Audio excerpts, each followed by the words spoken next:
So we're going to start working on the 59 Eldorado Biarritz again. It's been quite a while since we've really done some things to it. It's just been sitting here in the way. Yeah.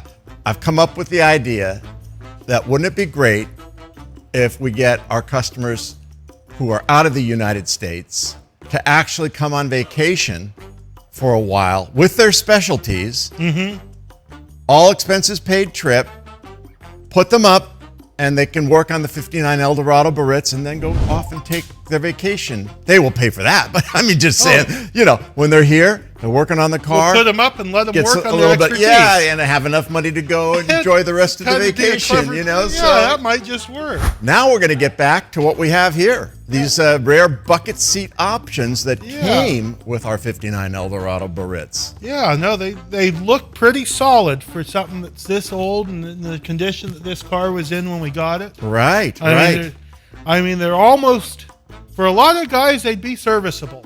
Yes. If you had a driver, they'd be serviceable seats. Yes. I can't see there's anything missing. I think they got a little smoke damage, Josh. Yeah, I saw that. I think we're going to have to send all this trim out and get it plated. I tried to polish a spot earlier and it didn't want to come look nice. But we have the upholstery in stock for these. Yeah. So we might as well take on showing everybody how the seats are disassembled. Yep. You know, well, what exactly we got to do to restore these pieces? No, there's, I mean, a seat is a seat, but there's a lot to it. Oh, yeah. We got good raw material to work with here. So we're going to start stripping these down, getting parts out to get plated. We'll paint. We'll do the painting in-house, show you guys how we prep and get ready to paint these things. Smaller parts I'm in a powder coat. Yeah. Where we need to match color and texture perfectly. Sure. Because this is bottom part of the seat's gloss and the back is matte. So I'll have to get the proper paint for that. But I'll show you guys my little homemade powder coating setup. Only the driver's seat moves. You want to spin that one around there, John? Yeah. That's the driver's seat. And this is passenger seat. Now you will see the passenger seat has the motor that has a cable that drives the mechanism on the driver's seat. But all this mechanism is going to have to be cleaned up and freed up, and so a lot of this track is jammed up. But we'll get it, and we'll show you guys how to do it, and what we do, and if any of you have been here and done that, we'd love to hear about that in the comments. Yeah, we appreciate that. Yeah. For sure. Well, maybe I'll do some disassembly and John can be packing it away and boxing it.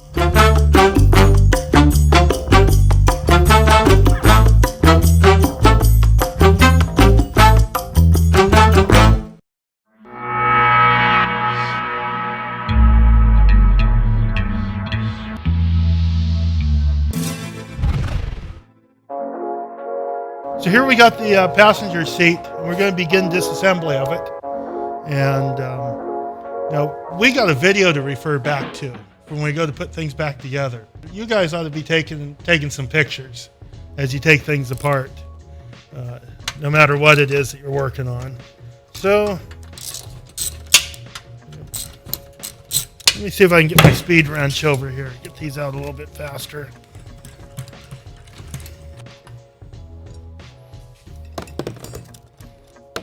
I like to kind of take a quick look at things. Like that bracket's in nice shape. It's not bent up, just a little bit rusty. I kind of like to do a preliminary inspection on everything as it comes out.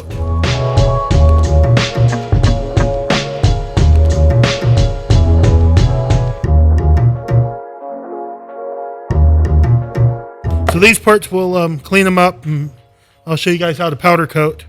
I got a real simple setup that works good for small parts.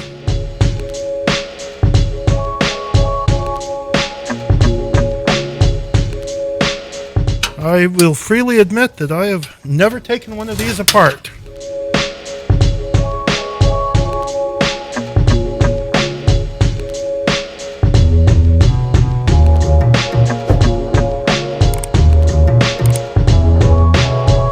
Here comes our trim.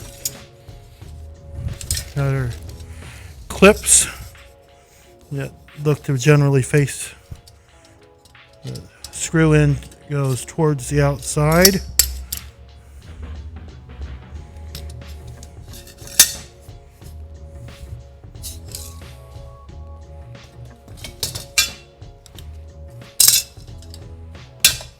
All those clips look to be in good shape.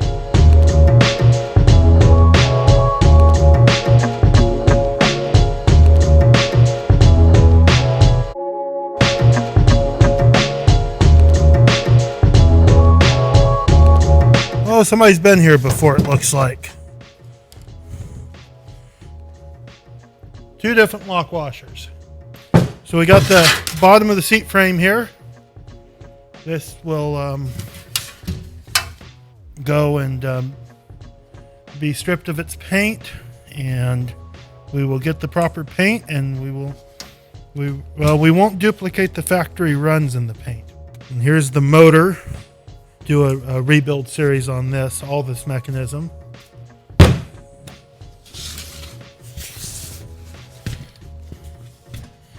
Here's our cushion. We will carefully we'll come back with another video where we strip the fabric off, but I don't want to strip it until we get our other stuff out, our replacement, so we can compare it. It looks like our cushion is held in with these 2 screws down here.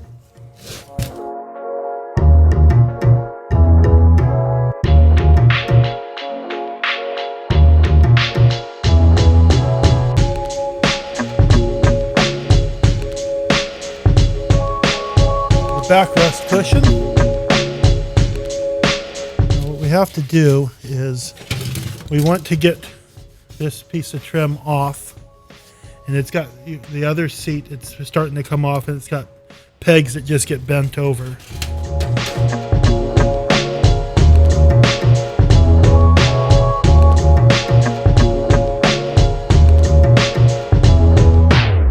Little cardboard pieces that I assume went into there. Let's see if there's enough. And some of this stuff, the details they don't really show us in the service manual. How some of this stuff goes together. So what we're going to do is just simply straighten these carefully because they are sharp.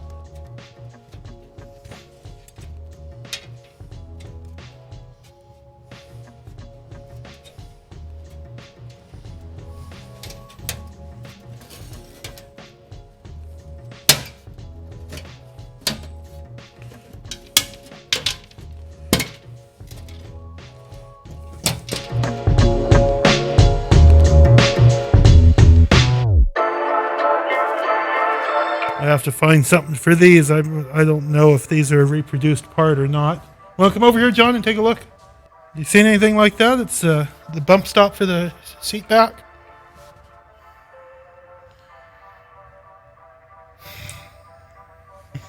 We will have to improvise.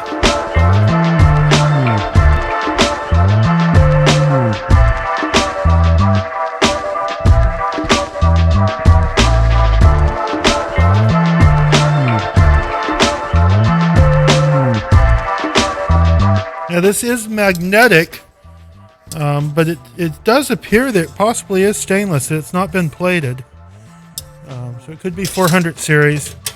But a couple of the pieces have, because this was in a fire, so this is all deposits from the fires, and it has pitted the stainless. We will get that all sorted out. These pivots look like it's best not to do anything. This one's a little bit loose, but it doesn't feel like it's wearing through where the shaft of the pin has been worn into this piece where it's got free play side to side. There's a little free play. So I would say so far everything is serviceable. We'll have to work out the details. And we've reduced what seems like a big assembly into some smaller, much easier to handle pieces. So some things that kind of seem like they're going to be a big job, it might take up a lot of space. But when you get them out in pieces where you can, easily pick it up and handle it, it's a lot easier to get the job done. So.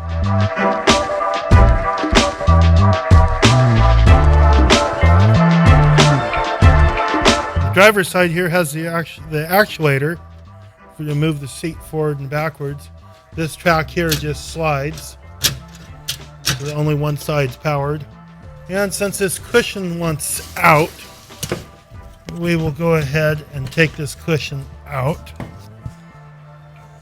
The main difference here is from the passenger seat is the tracks and this mechanism.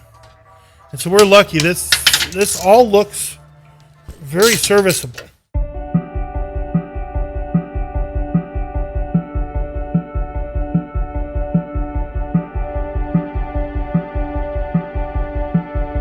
Now, here's where you could have a bit of a challenge.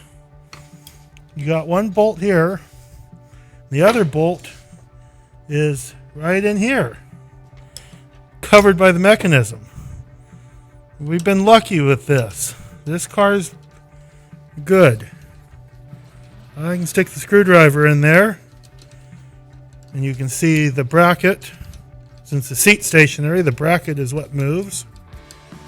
Slowly revealing the bolt.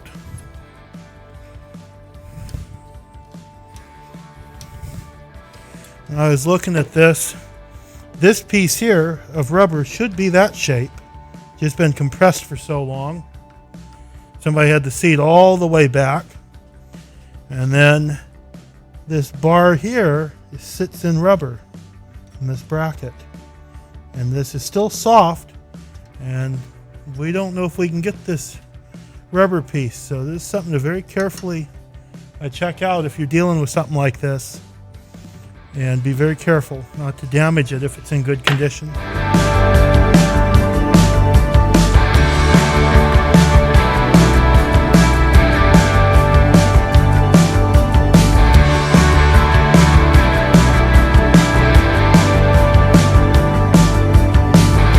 want to be careful on the back of this seat.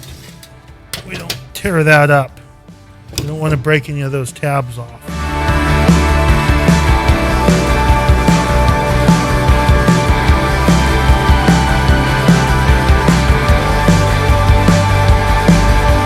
This switch was already damaged.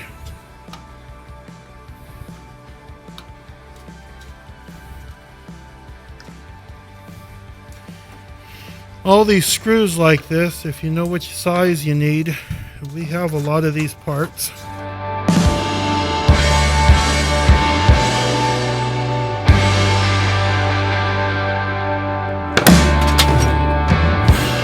There's the switch. The wiring harness.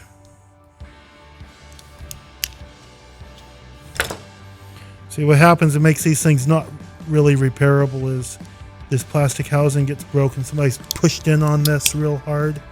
Otherwise that switch is serviceable, and I've not been able to find a good way to repair that holds.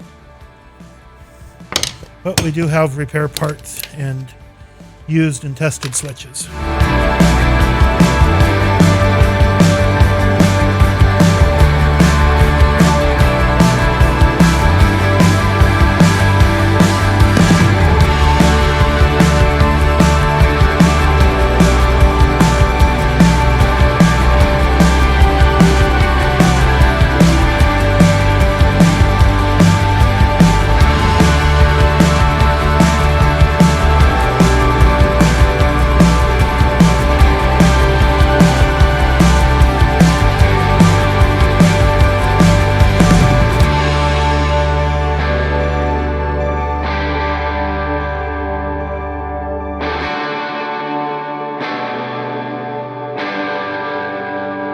There we go. We've broken the seats down into their component parts so we can begin the restoration process. So, step one of the process has begun.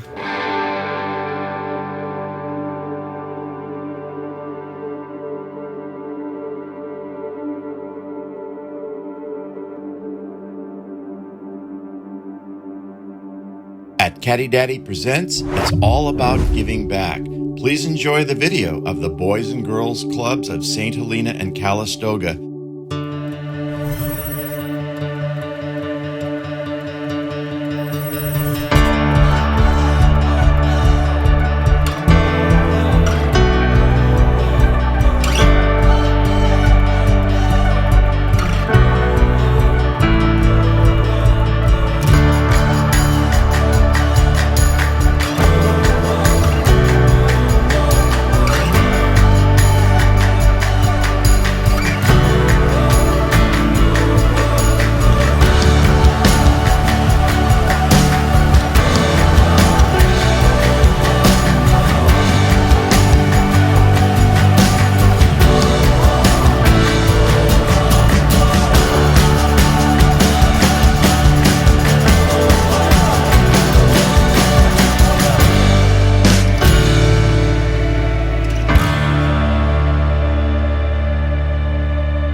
donate by clicking the link in the video description.